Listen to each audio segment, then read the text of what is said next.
What's up, guys? It's CS back here with another installment. Here are my picks for UFC 161, Evans versus Henderson. Now, I know I sound like a broken record by saying this, but I am very sorry for not making a review of UFC on Fuel TV 10, aka UFC on Fuel TV, Nogueira versus Verdum. Very sick finish to that main card, with Nogueira submitting again, but of course this time to Verdum. Nasty looking arm bar right there. However, the rest of the card was equally awesome as far as I think there was 7 or 8 submissions. I know it's a UFC record for a card, so if you're into submissions, if you're into just good MMA in general, go check out that card because the Brazilians were unreal. They went undefeated.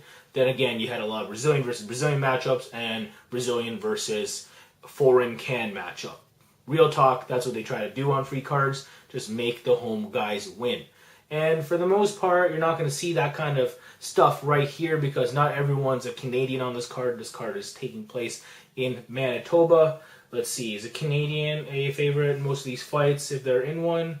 Yeah, kinda, I guess. I'll get to all these picks, don't worry. Like usual, preliminary card picks in the description below, but I'll also put my confidence for each of those picks right beside that. You'll see what I mean if you guys check out the description. But let's just not waste any more time. Let's get to the top of the card at that main event between light heavyweights Rashad Evans and Dan Henderson. Okay, very easy pick for me to make in my opinion. I gotta go with Rashad Evans all day, every day. Really, Dan Henderson, you can only pick him via one way, and that's knocking Rashad Evans out. I just don't see how he gets the best of Rashad Evans over the course of 5 rounds. I don't think Rashad Evans is going to pull another Nogueira, what he did against him in that fight, especially over the course of 5. If he can drag Dan into deep waters, I think Dan's going to look even more gassed compared to what he was looking like in the Shogun fight. Of course, Shogun almost picked that fight up. What can I say? It's just Rashad, has the cardio advantage. His cardio is not the greatest himself, but he should be able to outlast Dan Henderson if he drags him into deep waters. He has better takedowns. Dan Henderson's wrestling's pretty poor nowadays. He tries to use it in reverse, but against a real wrestler, someone with actual wrestling credentials who should use their wrestling into, a big part of his arsenal, he's not going to be able to stop takedowns from guys like that, and Rashad Evans is one of these guys. Rashad has fallen in love with his hands as of late, but I'm pretty sure Rashad's the type of guy nowadays that will not want to strike with someone that will knock his ass off. For example, Rashad Evans versus Quentin Rampage Jackson, did a lot of taking him down, and I can't blame him. If you can exploit someone where they're weak, why not? Against Antonio Rogério Nogueira, he looked really complacent in that fight because he thought he'd be able to pick his shots and take whatever Nogueira was throwing at him because Nogueira doesn't have the best power. But he's not going to be like that against Dan because we know Dan pretty much has the best power in light heavyweight as far as a single punch can be thrown. Rashad doesn't want a stanky leg again. Pretty sure Rashad is going to go there, pick his spots as far as when he does throw punches. So jab really far away, move away from Dan Henderson's power hand, maybe go for 1-2s here and there. But mainly I think he's going to be able to snap off these double leg takedowns and get them almost at will. Dan Henderson, for the most part, is a Greco-Roman grappler.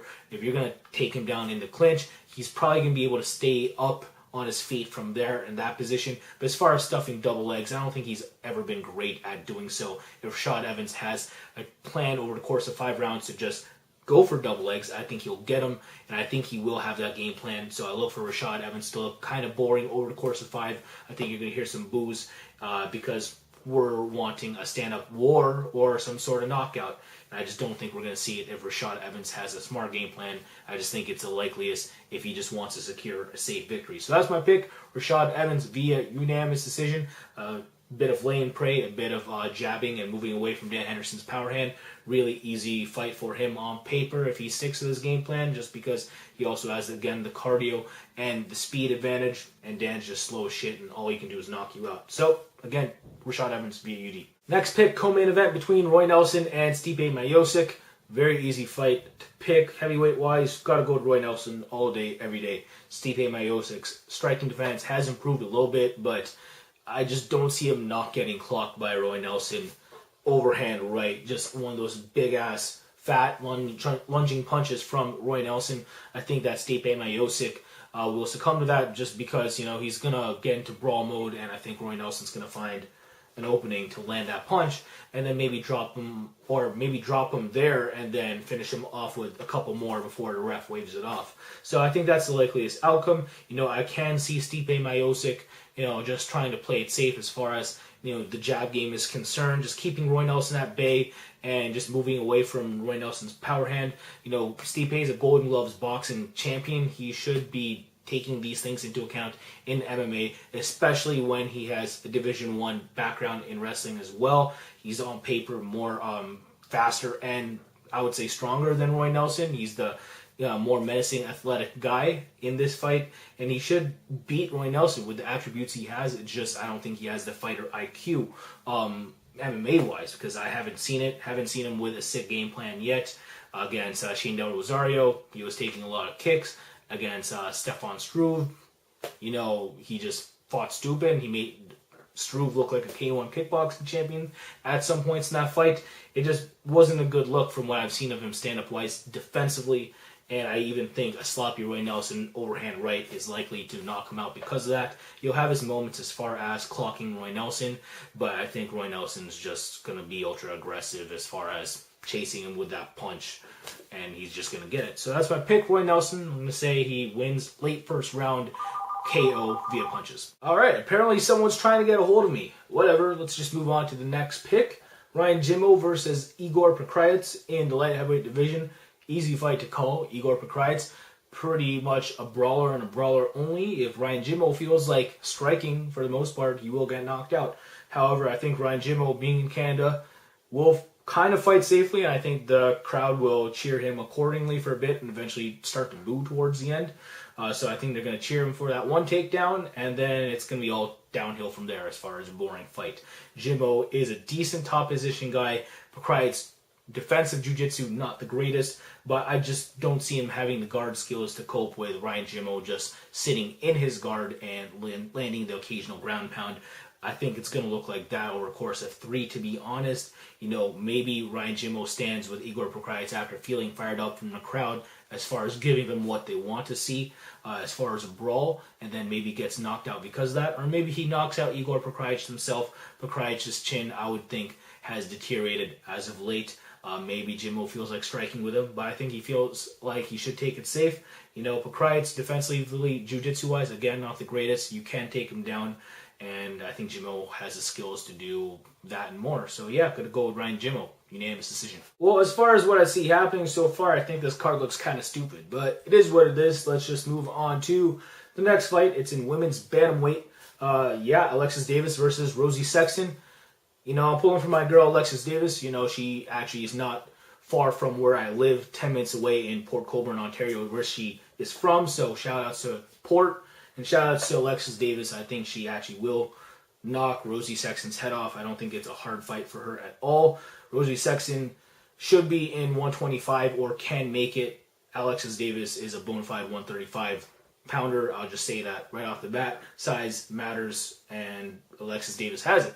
Also, grappling-wise, Alexis Davis, she trains out of Cesar Gracie fight team. Definitely a lot of talented grapplers there. You guys know that.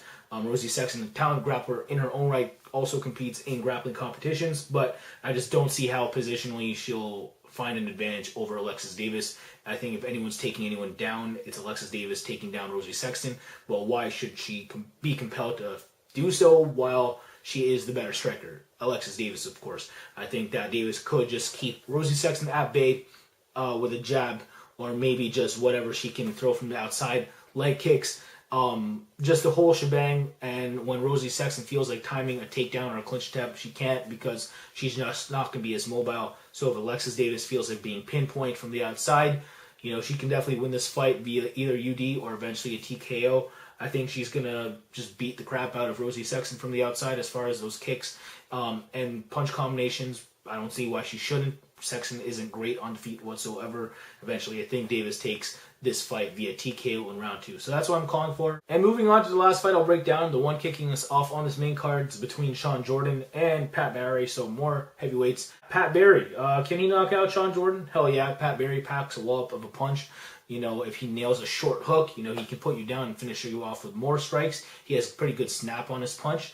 As far as his kicks is concerned, nasty leg kicks. nasty roundhouse kicks in general. If he's going to go middle high on you, he has a kickboxing background. He definitely can get his legs up there, especially against Shawn Jordan, who's not that tall. He's only 6 foot. I think Pat Barry's around 5'10", 5'11 tops. I think Pat Barry can do some damage kick-wise if he has the chance to, has the distance to.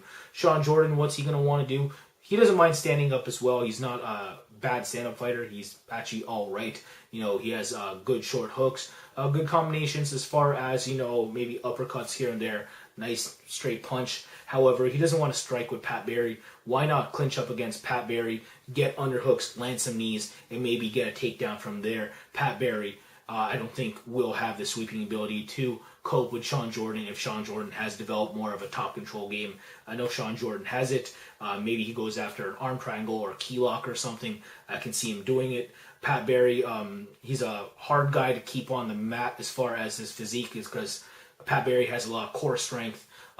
He's not the tallest guy. He's just a stocky dude, and he can shake some guys off if they don't know how to properly hold someone down. BJJ wise, I think Shawn Jordan's going to be working on that in his training camp, and he should win this fight on paper. You know, if Pat Barry wins, it's because Shawn Jordan didn't take him down, in my opinion. So I got to go with Shawn Jordan to take Pat Barry down, keep him down, and win via submission or via strike. So that's what I'm looking at. I say that happens sometime in late first round. But I'm still not the most confident in picking that fight out because Pat Barry has crazy power, and Shawn Jordan, I always don't have a good read on what his game plan will be, so who knows, we'll see. Again, I did mention I'll list how confident I am about picking these fights in the description below, so check that out along with my preliminary card picks as well. But I'm pretty okay with the main card as far as what I see here. Maybe one of these fights goes either way, but I'm pretty confident in Evans, Nelson, Jimmo, and Davis at least. We'll see. But yeah, tell me what you guys think of this card in my comment section below. And yeah, hopefully I see you soon for a review after this. Hopefully it's fun. And yeah, peace out. So deuces for all my supporters, bruises for all my haters, and take care.